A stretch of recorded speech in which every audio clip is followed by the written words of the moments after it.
Let me read to you a passage from the 11th chapter of St. Matthew's Gospel, verses 28 to 30.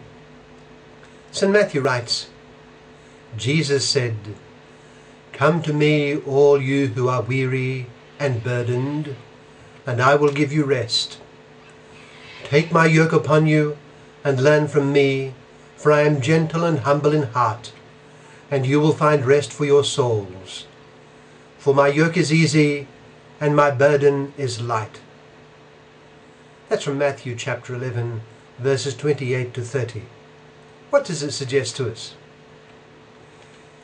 Well, it is almost proverbial that suffering is the lot of man.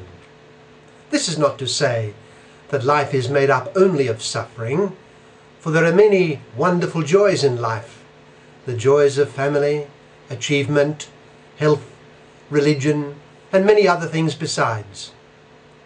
Despite this, suffering is unavoidable, and there is no doubt that many think that suffering dominates the scene of human life. So much of human culture and thought is taken up with the question of how to respond to and deal with human suffering. Because of the preponderance, as many see it, of suffering and evil, there have been philosophies that posit the ultimate absurdity of reality. In respect to religion, a key to the understanding of particular religions is precisely its response to suffering and evil. In the case of the Christian religion, we could say that it is the divine response to sin and suffering. Man sinned. He continues to sin, and this should be obvious to his conscience. And from this sin flowed suffering. That is what has been revealed. As St. Paul writes, sin entered the world through one man, and with sin came death. In response to the sin of man, God became man, redeemed him from his sin, and offered him a share in his divine life. And thus is the end of sin and suffering in sight. For all those found to be in Christ, it will be done away with at the end. But what of now? Even though, through faith and baptism, he has within him the seed of the answer to suffering and sin still burdens man. What is he to do about it now? What can he do about it? The answer to this practical question comes to us from across the centuries.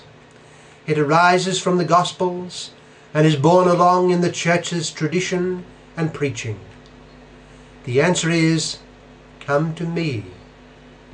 They are the words of Christ to every man and to all mankind together. Come to me and trust in me. I will give you rest. The answer to the evil and suffering of life lies in friendship with and the following of Jesus. Consider this. Did Abraham, Isaac, or Jacob, the great patriarchs of historical revelation, say to their own and to posterity, "Come to me, you who carry the burdens of life"? Did Moses, David, or any of the prophets? Did they put themselves forward as the answer to the burdens of man? No, of course not. They pointed to Yahweh God as the answer to the sin and the suffering of man. Did Buddha, in his search for happiness and in his teaching which he bequeathed to his disciples and posterity, say, "Come to me and you will find rest"? No, not at all. He pointed to an ultimate, an absolute, as the answer to man's lack of happiness. He pointed to enlightenment, to the nirvana. Or did Muhammad say, "Come to me and you will find rest for your souls"? No. But what of Jesus Christ? Now this is exactly what he did say. As we heard in the Gospel, Jesus said, "Come to me, all you who are weary and burdened, and I will give you rest. Take my yoke upon you and learn from me, for I am gentle and humble in heart, and you will find rest for your souls.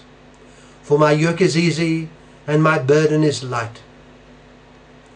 It is one of the many distinctive features of Christ in the history of man and his religions that Christ points to his own self, his own person, as the answer to man's need for happiness and wholeness and security. If you are burdened and weary, come to me, he says across the ages. This is the message the church from generation to generation brings to the world. And when I say the church, I mean all of the church's members. It is especially the lay members of the church who are charged with the duty to bring this message to the world. For the world is their proper setting and situation. They have the mission given to them by Christ at their baptism to bring his person to the world in which they live, and with his person the message he proclaims in the gospel I read earlier. Come to me, all you who are weary and burdened, and I will give you rest. He adds this important proviso: coming to me and seeking rest in me will mean taking upon yourself my yoke.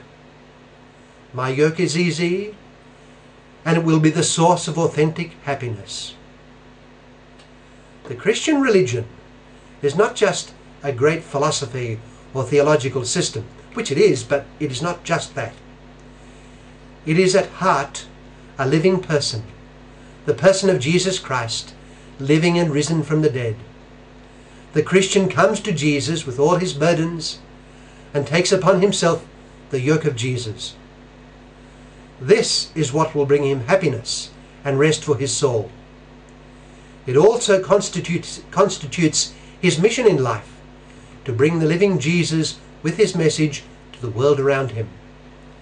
As St. Paul writes, now not I, but Christ lives in me. And again, this is the mystery now revealed, Christ in you, your hope of glory.